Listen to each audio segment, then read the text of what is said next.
തന്ത്രിക്കെതിരെയുള്ള കള്ളക്കേസ് പൊളിയുന്നു. തന്ത്രിക്കെതിരെ തെളിവില്ല എന്ന് കോടതി. 2 കേസുകളിലും തന്ത്രിക്ക് ജാമ്യം മാത്രമല്ല, തന്ത്രിക്കെതിരെ യാതൊരു തെളിവും SITക്ക് ഹാജരാക്കാൻ കഴിഞ്ഞിട്ടില്ലെന്നും കോടതി നിരീക്ഷിച്ചു. നമ്മുടെ മുഖ്യധാരാ മാധ്യമങ്ങളിൽ വരുന്ന ഈ വാർത്ത ഓരോ അയ്യപ്പ വിശ്വാസിയെയും, ഓരോ ഹിന്ദുവിനെയും, ഓരോ മലയാളിയെയും സന്തോഷിപ്പിക്കുന്നതാണ്. കാരണം ശബരിമല തന്ത്രിയെ അയ്യപ്പന്റെ അനുമതി മേടിച്ചില്ല എന്ന് പറഞ്ഞാണ് അറസ്റ്റ് ചെയ്തത്. ഒന്ന് ആലോചിച്ച് നോക്കുക, നമ്മുടെ നാട്ടിൽ എന്തൊരു വലിയ കള്ളത്തരമാണ് നടക്കുന്നത്. ദൈവത്തിന്റെ അനുമതി മേടിച്ചില്ല എന്ന് പറഞ്ഞൊരു മനുഷ്യനെ അറസ്റ്റ് ചെയ്യുക, എന്തു വലിയ കള്ളത്തരമാണ് നടക്കുന്നത്. അയ്യപ്പന്റെ മൊഴി എടുത്തു SIT. പറയുന്ന കള്ളങ്ങൾക്കൊന്നും ഒരു പരിധിയില്ല. 2, ശബരിമലയിലെ ആചാരാനുഷ്ഠാനങ്ങൾ പാലിച്ചില്ലെന്ന്. SITക്ക് എങ്ങനെ അറിയാം ശബരിമലയിലെ ആചാരാനുഷ്ഠാനങ്ങൾ എന്താണ്? 3, വാജിവാഹനം തന്ത്രി എടുത്തോണ്ട് പോയി നടക്കാൻ കള്ളത്തരം പറഞ്ഞു. അതെല്ലാം പൊളിഞ്ഞു വീണു. ഹൈക്കോടതിയുടെ പെർമിഷനോടുകൂടി ഹൈക്കോടതിയിൽ കൊടുത്ത് ഹൈക്കോടതി ദേവസ്വം ബോർഡിന് അടക്കം ഇവര് അങ്ങോട്ട് റിക്വസ്റ്റ് ചെയ്ത്, അതായത് ദേവസ്വം ബോർഡ് അങ്ങോട്ട് റിക്വസ്റ്റ് ചെയ്ത് ഹൈക്കോടതി അറിയിച്ചാണ് തന്ത്രിക്ക് വാജിവാഹനം കൊടുത്തു വിട്ടത്. പിന്നെ തന്ത്രി 2.5 കോടി ഒരു സ്ഥാപനത്തിൽ ഇട്ടിരുന്നു. ആ സ്ഥാപനം പൊട്ടിയപ്പം പരാതി കൊടുത്തില്ല. അവസാനം ആ സ്ഥാപനത്തിലെ ആൾക്കാർ പ്രസ് മീറ്റ് വിളിച്ചു പറഞ്ഞു, തന്ത്രിക്ക് ഞങ്ങളുടെ അടുത്ത് യാതൊരു അക്കൗണ്ടും ഇല്ല. തന്ത്രിയെ ടാർഗറ്റ് ചെയ്ത് കരിവാരിത്തേക്കാൻ ശ്രമിച്ചതിനുള്ള ശക്തമായ തിരിച്ചടിയാണ് കിട്ടിയിരിക്കുന്നത്.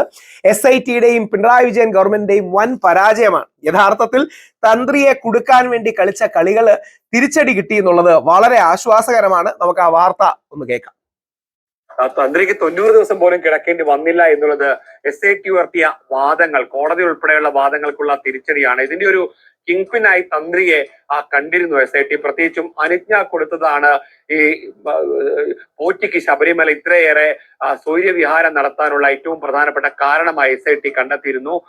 ദൈവ തുല്യനായ വ്യക്തി എന്ന് പത്മകുമാർ പറഞ്ഞത് കണ്ഠരര് രാജീവരാണ് എന്നുള്ള രീതിയിലുള്ള വ്യാഖ്യാനമായിരുന്നു. അതിന്റെ കൂടിയൊക്കെ അടിസ്ഥാനത്തിലാണ് തന്ത്രിയെ അറസ്റ്റ് ചെയ്തത്. താന്ത്രിക വിദ്യ ശീലിക്കുന്ന ഒരാൾ, ശബരിമലയിൽ വലിയ പരിഗണന ലഭിച്ച ഒരാൾ ഈ കേസിൽ അറസ്റ്റിലായത് അയ്യപ്പ ഭക്തന്മാർക്ക് വലിയ അമ്പരപ്പുണ്ടാക്കിയിരുന്നു. അങ്ങനെയുള്ള ഒരു വ്യക്തിയാണ് ഇപ്പോൾ ജയിലിന് പുറത്തേക്ക് ഇറങ്ങുന്നത്. സർക്കാരിനും വലിയ തിരിച്ചടിയാണ്. കോടതിയുടെ പരാമർശമുണ്ട്, ആര് ജാമ്യം കിട്ടിയാലും അത് കേസിനെ ബാധിക്കില്ല, യഥാർത്ഥ പ്രതികൾ രക്ഷപ്പെടില്ല എന്നൊക്കെ പറയുന്നു.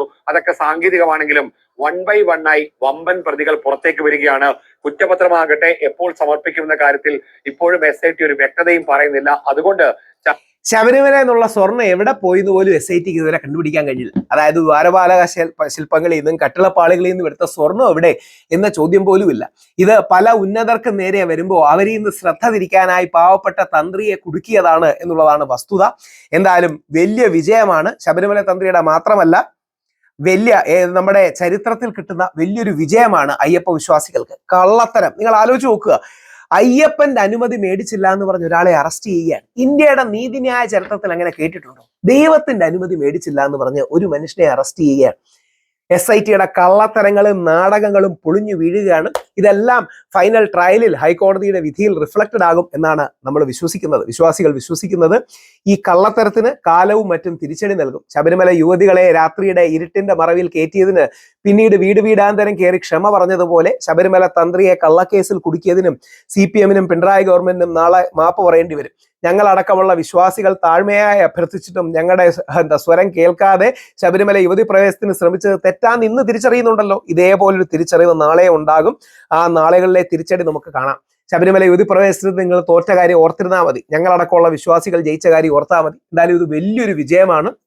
ഓരോ അയ്യപ്പ വിശ്വാസിയുടെയും, ഓരോ ഹിന്ദുവിന്റെയും, ഓരോ മലയാളിയുടെയും വിജയമാണ്.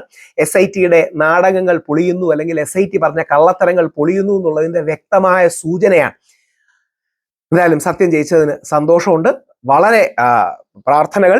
ഇതുപോലത്തുള്ള കള്ളത്തരം ഇത് ഏത് മതത്തിലാണെങ്കിലും, ഹിന്ദു ആണെങ്കിലും ക്രിസ്ത്യൻ ആണെങ്കിലും മുസ്ലിം ആണെങ്കിലും ആർക്കെതിരെയും കള്ളക്കേസ് ഇടുന്നത് നമ്മൾ അനുവദിക്കരുത്. കാരണം ഈ കള്ളക്കേസുകളിലൂടെ ശ്രദ്ധ തിരിക്കാനും മീഡിയ നറേറ്റീവ് ഉണ്ടാക്കാനും പ്രൊപ്പഗാൻഡ ഉണ്ടാക്കാനും രാഷ്ട്രീയ ലക്ഷ്യങ്ങൾ സാധിക്കാനുമാണ് SIT ഉദ്ദേശിച്ചത്. SITയുടെ ഉദ്യമങ്ങൾക്കുള്ള ശക്തമായ തിരിച്ചടിയാണ്. SITയുടെ പിന്നിൽ ശ്രീ പിണറായി വിജയൻ ഗവൺമെന്റ് തന്നെയാണ്. ഇടത് ഗവൺമെന്റിന് നേരെ വിമർശനം വരുമ്പോൾ ആ വിമർശനത്തിന്റെ മുനയൊടിക്കാനായി ശബരിമല തന്ത്രിയെ കൂടെ കൊടുക്കാമെന്ന് വിചാരിച്ചാൽ എന്തായാലും ആ കുടുക്ക് പൊട്ടി എന്നുള്ളത് വളരെ ആശ്വാസകരമായ കാര്യമാണ്. സ്വാമി ശരണം.